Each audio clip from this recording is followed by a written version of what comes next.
there really is none.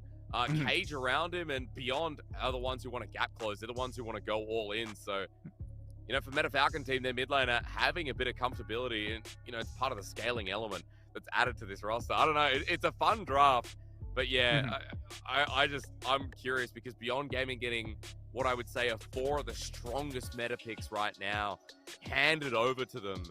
Meta Falcon team better have a bit of a response here, and I'm looking at 665.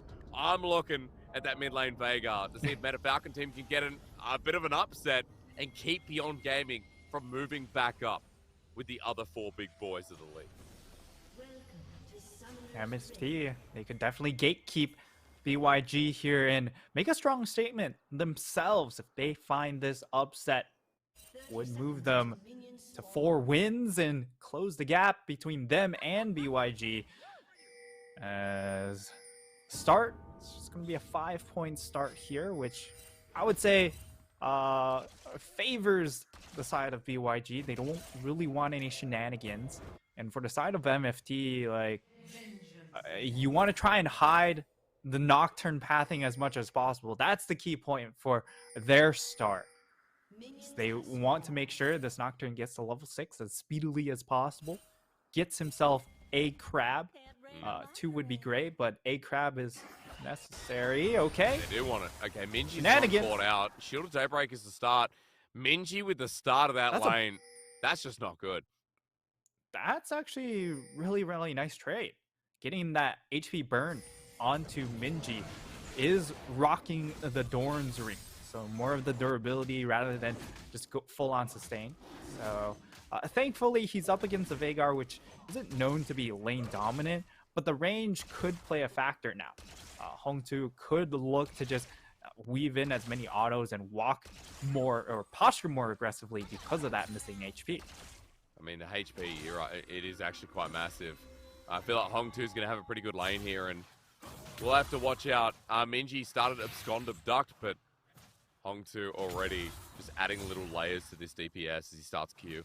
We can talk a little bit about junglers again. You said for 665 rushing towards 6, which of course makes sense. Husha in the early game has a bit of setup within these lanes. I feel like bot mid are the ones to look at, but still, again, you know, labeled how it's going to be hard to gap close this Veigar, especially if Cage is used correctly and literally lay it on top with a Wukong Styles. Put it on top of you, you're fine. Yeah, it's going to be hard for Husha to aggressively attack these lanes early on. We've labeled mid-bot as really the highlight lanes to try and snowball around. However, in this mid lane, Hong2, his positioning, okay, this is a possible gank attempt. This will show us, right? Hong2, Cage, okay, stunned up, flashes, and if it's quick enough, it doesn't matter. Yeah, really good gank setup coming into this mid lane.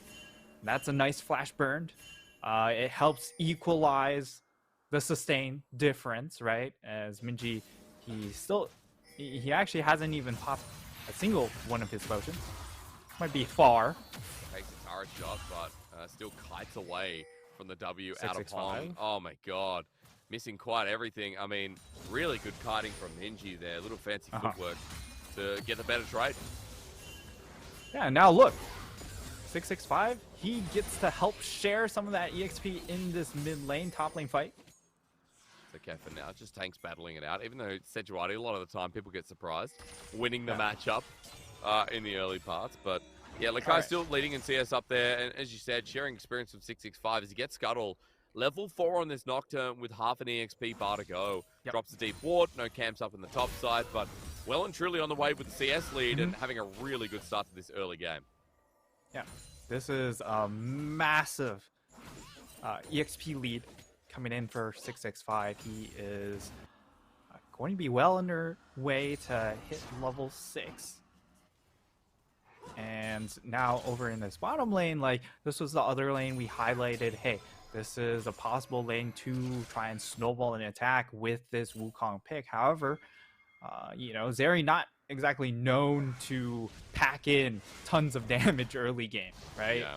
So it might take a lot more effort coming in from Husha's end to have the damage to finish off kills. Either that, or you just need this Silas to make a roam over into the area. As Alikai, again, we highlighted, not the best laner here. Well, won't need to be because the flash in from Husha, matched by Lakai. Perfect little setup. Again, I mean, Husha's Wukong. No. The reason this is his most played is what you're seeing play out on the screen. First blood over to Beyond Gaming. 665 response will be the Drake. Yeah, and for BYG, perfectly happy with this trade. Not quite to their Wombo power, right? That power spike's going to come once they get their ultimates underway. 665. He has the smite available, so smite for health, not a problem. Even though it got a little bit scary, but never an issue there. Close to getting 6 as well, so a couple of camps to go. Has just turned level 5. Feels like the full path up to the top side will get him 6, and then we get to see even more plays happen from Meta Falcon team. Considering that Beyond Gaming are already on the board and have set themselves up with a good Gnar top, Minji's come back into the lane as well. Now level 6 for him too. I'm excited to see what happens around the Herald because Meta Falcon team picking up that dragon, that's going to be the next objective on the menu. Yeah, and once 665 does hit level 6, I feel like the key lane he's going to target is that top lane. Leakai has been caught out a couple of times during the lane phase. So that could be a clear target here with the Sejuani ultimate to further lock down the Gnar to facilitate that Nocturne ultimate gank. Of course, another target could be in that bottom lane, but it's hard to kill Leona, and Wako does have cleanse, so they're going to have to do a little bit more work to try and set up a play down in that bottom lane. But possible gank mid. Yeah, the cage going to go down. Minji's going to buy his time. Scott and Duck held on to. 65 just walking in. You're going to find yourself with the ultimate stolen away. Paranoia is there, but Minji not getting the abscond of Duct. It stops. So Minji now without the hijack. About a minute before we get towards the Herald. Yeah, and the hijack isn't going to have the largest impact in this particular game because of the ultimates that are available. Right?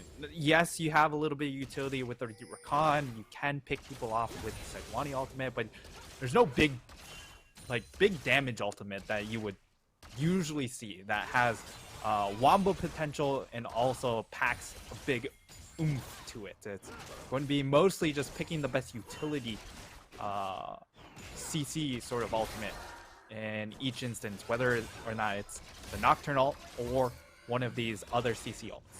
I feel like with Gnar, Wukong on your team, you take the quickness 9 times out of 10, you just be happy Set up that the rest you've of got the team. something to layer in, yeah. We've got a bit of a trade in the bottom side. Now, Issue going in, it's going to stop there, but Whale still heading forward, missing the Q. Wako's just hit level 6, but Whale has too. As we look back towards mid, 65 now with the Paranoia, and Minji's hijack about 10 seconds off the cooldown. You can see for Beyond playing very passive right now and knowing that Herald might just have to be given over with bot laners staying put and 665 hovering around the objective. Yeah, level 6 hit, and again, he wants to play towards more so his top half of the map, but BYG making the collapse over. They have the Mega Gnar. It's about to time out, though. They just need to be a little patient. Supports are coming up as well. Husha going to take damage, but that Dark Matter goes onto his clone, and as the Kai goes into Mini-Gnar, it's a good point to raise because now that all-in has been halted for the time being. Aquino, I'm just waiting to see if he gets level 6 off the end of this wave. And as it clears out, no. Nope. So no Solar Flare available. Issue, we're going to see the same thing here if he has the quickness available. Oh, he's close. He is close. Yeah, he's just hit up the there quickness. It is? Okay. Support ult difference is going to mean a big thing as Meta Falcon team move as a 5-man unit. And Beyond Gaming are split up. Yeah, they know there's a big difference in power here with the level 6 onto the Rakan. And they're still searching. Leakai, of course, reset. He does have Mega Gnar if possible. Crash. Paranoia. This one's going to be used by Meta Falcon team. It's stunned up as Husha looking for the steal. Cyclone comes out. They're all on him. But the clone doing so much work. Overdose. They're going deep for him. 665 abandoning the rest of his team as Whale is getting taken down by Lakai off the back end. Wako chasing this up as Hong 2. The cage going down is good. The Dark Matter not connecting. The ulti sent through, but Wako, even with the help of minions, won't die to the primordial burst. And even though we get the Herald going down, which I believe was Meta Falcon team, yeah, it was, Yes. goes to Whale. I mean, they lose so much off the back end of it. Oh man, they really tried to pull the trigger to burst out Huja, but it's just too tanky right now. They don't have the burst damage to finish him off right away. We get to see the replay.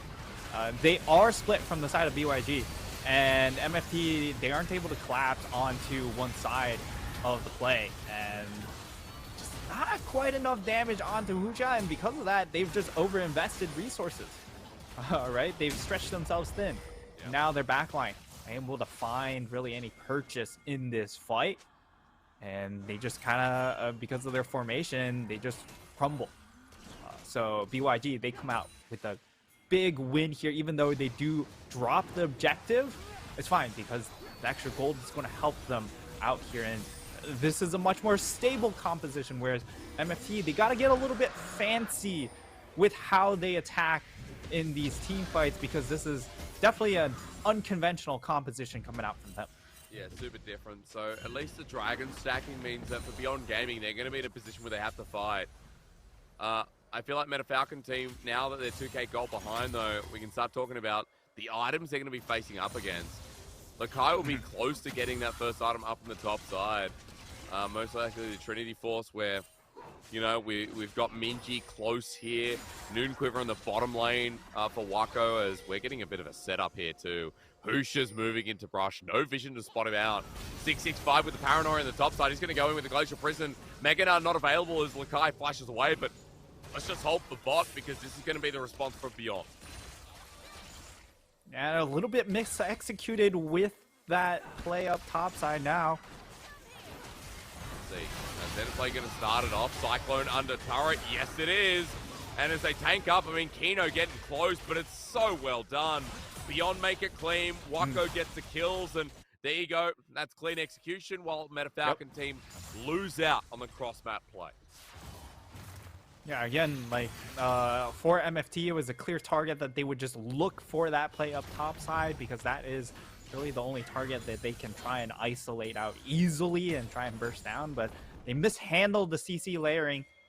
The permafrost doesn't come out, or it comes out a little bit too fast to chain with the ultimate, as they just tried to one-shot the Gnar, and unfortunately it wasn't possible. And now MFT are in a big hole as they get dove down bot lane, die in the 2v3, and now the Kalista has no legs to hop around with. 0-2-0 doesn't have a mythic completed or behind the curve when comparison to the Zeri, and the scaling is just going to be much better with the Zeri. Yep. As Wako going to deal with the Herald for now, so at least this will help Whale get his first item. Issue has moved back on down, so the gold goes to Whale, who picked up the Herald in the last fight. But for Beyond, I mean, that gold lead is stretched to about 3k, and you can already see Divine Sunder picked up for Husha, who's having a big game on his favorite pick of the split. A lot of teams have walked away from the Wukong priority, but Beyond Gaming still giving him the benefit, I mean, the light of day. I feel like it's still such a strong pick, and Yes. as you're saying, conventional comp, Wukong with an easy setup, and you know, Beyond Gaming have smooth sailing. I guess we wait until we get to the Herald at 145, next Dragon in 2 minutes. Those seem to be the moments where Meta Falcon team will have themselves the first item, and maybe more of a chance to execute on this Paranoia combination that we've been waiting to see in a proper fight. But the issue is they don't have a good target to jump on besides Wako, right?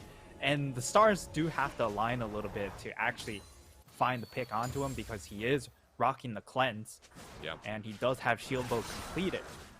So you have to be able to dive far enough into the back line and layer enough CC that his cleanse isn't good enough to get out of situation, and still also have the damage burst through the shield bow. So there's a lot of conditions I'm trying to line up here for the side of MFT to get the pick onto Zeri, because otherwise, look at the other targets. Like, you have to deal with a Gnar. He's pretty durable, especially if he hits Mega Gnar in time. Then you have Husha, which we already saw they tried to burst him out, wasn't good enough. And then there's Kino, who is a Leota. Like, you've dumped so many spears and he's only down to half health. Yeah, at least at half HP, but I mean, Husha coming in after all that's been used. I mean, they just want the first turret to be taken down as Wako keeps poking him down.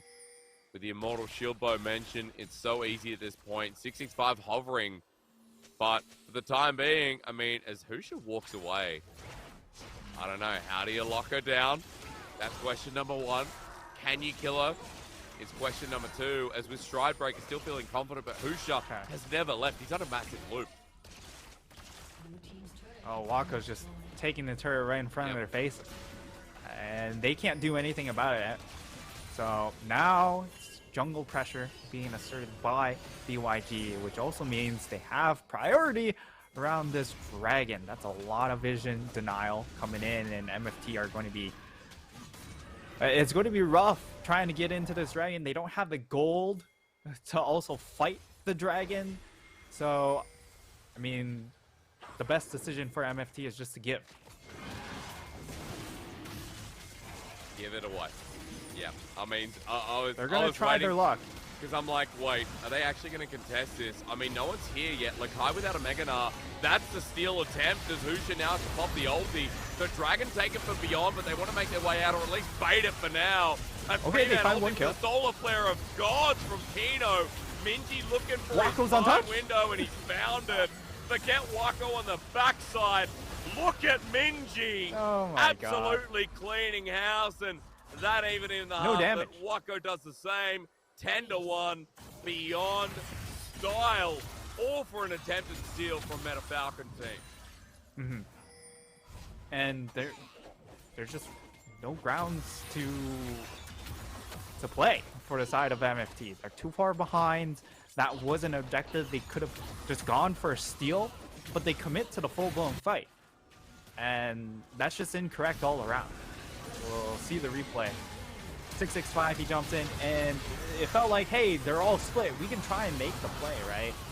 And they get the pick onto Husha, but once Kino gets here, and once the rest of the front line get there as well, like, where's the damage? Home 2, he hasn't scaled enough on the Veigar quite yet to be able to eat through this front line, and he's very much a burst-focused carry as well, and BYG, they just really just out-tank him. And now the teleport coming in. Yeah, I mean, Minji's coming in for this flank once again. Steals the Rakan ulti. Look at this quickness. Great setup. Everfrost usage is great, but this is what we talked about with Hong 2. The zoning coming out from the event horizon starts it off, but Meta Falcon team want to get out of the fight. Hong is now on the left side with the rest of Meta Falcon team. What the heck's chase to get out, but Beyond are going to take it.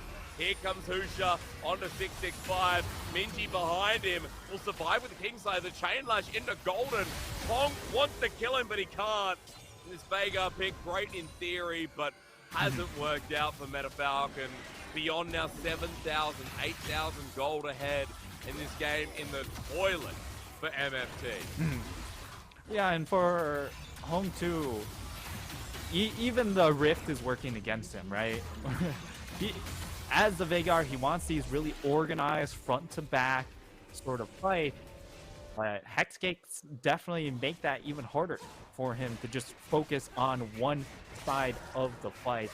And BYG, what they are very good at with these set of players is setting up flanks. Likai, Minji, more of these dive-focused champions historically, and in this current game, also operating with champs that can flank very easily. So it's a very difficult situation for Home 2 to deal with, and he doesn't have the team members around him to help facilitate his success either, right? Because the rest of the team want to dive forward. They want to execute the Zeri. It's all about trying to get that one pick onto a priority target, and unfortunately, the only priority target available for MFT is that Zeri pick, which they weren't even able to kill. No, the Zeri pick they gave away. I feel like another important point is the fact that, you know, in the Dragon fight, what we saw is Hong 2 dropping the cage on one target. You know, when Beyond Gaming set themselves up to go in, that cage is not available. Like, Minji has had such free roam in the past couple of fights because All right, last time around the Herald, it came out, it did something, but cooldown windows are huge, and beyond gaming, as you said, the dive ability goes from one member to the next. Really hard to look at this game as MetaFalcon having anything to say for the rest of it, because at 20 minutes as we tick over, the Herald is going to get close to another charge as it's to 9, but beyond gaming with a 9k gold lead, and Baron now available, which for MetaFalcon team is going to be a blessing if they can get anywhere near it or find any pick over the next 5. They have no range, and right now the map is starting to collapse around them, which is not what you want to see when you have a Nocturne. When your own map control is starting to crash inwards, it makes it very difficult to continue to find picks with this Nocturne, who wants the map to be really spread out. And right now he's setting up, trying to play around Hong 2, make sure that this Veigar can get whatever farm he can get. Has 203 stacks, you know, he can be a big factor in these team fights. Unfortunately, again, like, the composition is not geared to facilitate a Veigar. It's all about facilitating a dive, which is not what Veigar does. Here we go again. I mean, Hexgates make this so hard for MetaFalcon team to get out the flash from Lakai. He's got Hong, and now Hong 2 is dead as doo-doo. Husha with another Cyclone, and a flash from Kino, already wanting these kills, forcing the summoners out of them once again, and MetaFalcon team can't catch a break. The Baron is now exposed. Jungler might be alive, but a 4v5 for 25 seconds. Yeah, they should just look for the Baron at this point, but they are a little bit shy to pull the trigger. Instead, they are actually looking for the Dragon, which, you know, you can understand, hey, we want to make sure MFT don't get the 3rd Dragon when we go for the Baron. At the same time, you're playing it perhaps a little overly safe as BYG, because they could just definitely just end the game off of a Baron push. So,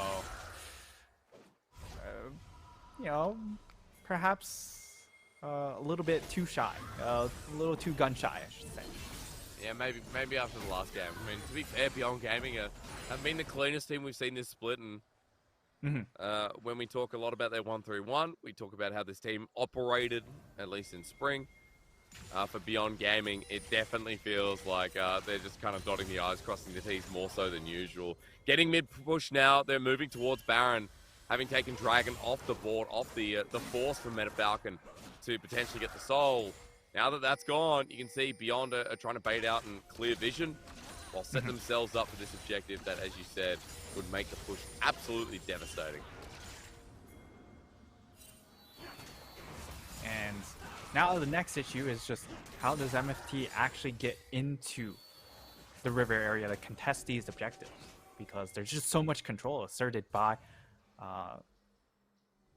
the Zeri W, and just the fact that you can go ahead, use Meganar, you're stuck in these choke points. You can use the Wukong ultimate if you're stuck in these choke points. It's so easy to land so much of the CC available from the side of BYG. And that, I feel like you... I mean, against Rakan, it's going to be hard. Kino was... I mean, he was standing there. He was scouted out before. He didn't move. He stood in the same position. And they're trying to lens thinking, like, why aren't they coming to Baron? It's because Kino was standing there. So, I don't know. For a winning team, that's kind of frustrating. Just start it. They're trying to bait it out, but, like... I mean... Like, okay, this time. Okay, this time. Ward. Hoosh is there. Okay, Beyond. Now, from this point, you go and bait the Baron. Go and start the Baron, then turn. Okay, Ward's gone. Go and start the Baron. Let's go and start the Baron. Let's go and start the Baron. Beyond. I mean, they're calling it every time. We've been they have a ward in the back of the pit. Their blue trinket isn't actually getting turned off by the control ward, right? This is a big drop of the ball. Yes, they're getting all this jungle, but BYG are offering MFT an olive branch that shouldn't really be offered right now. Yes, they are still 8K gold ahead, Hysterics, but that water's being cancelled, by the way, on the back of the pit. That's still, you can see the lightning, you know, the red lightning when control wards stop any wards. Okay. So only just, but I mean, further to your point, like Meta Falcon team called the bluff because they saw Leona during the whole time. That was 2 minutes wasted for BYG, and look, the game's not going anywhere, but you know, just kind of you're still giving time to a Veigar, right? Yeah. And now Veigar has a third item. He has a Zhonya's Hourglass along with the Archangels, which isn't exactly the best power spike, but it is a power spike. And for him to be on item parity with a 406 Silas definitely says something, as now it looks like for the side of MFT, they might be looking to trade objectives here. I mean, there's still a minute difference. Maybe just start the Baron. I mean, maybe just start the Baron, dude. Please. Okay, finally. I mean, Beyond Gaming, like, Jesus. I know you're trying to bait it out. Now they're spotted, but I mean, they have everything controlled. This is no problem. They doesn't have Mega. That's the only issue. They're worried, obviously, about the knockdown. And now this is free. Now, finally, it works out as they all jump in on top of this mid laner.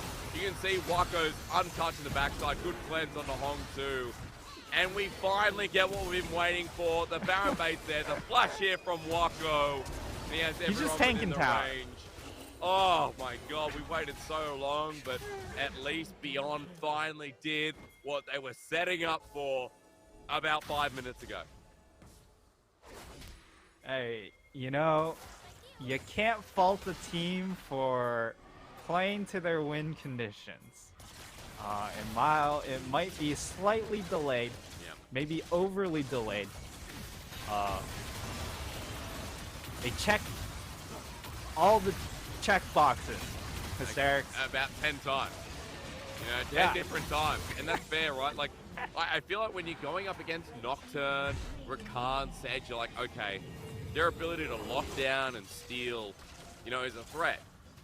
But starting the Baron, then moving away, was always at a certain point. We gotta figure it out and just go for the flex. Nothing moves until we start the Baron, and finally they start the Baron and force MFT to action, and that's where their opportunity comes from, right? At long last, they actually get to pull the fight, and they're just, again, this composition doesn't facilitate backline carries to find success, and they missed their timing window to get this Kalista going. And you can see when Kalissa's behind, she doesn't have the oomph to punch through champions like a Silas, like a Wukong, and like a Nart.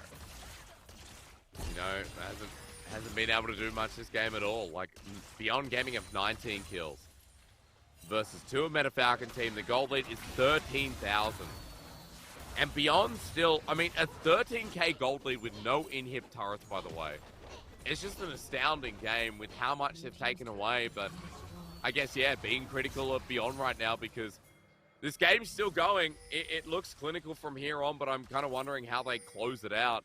It's going to tell us a lot about what form Beyond are in because of how much we're questioning them, you know, considering their last couple of losses. Right now, struggling to push into the base. The one thing you can say about MFT is at least there's some kind of wave clear here with this Veigar, and you know, he does have a bit of range to play with himself.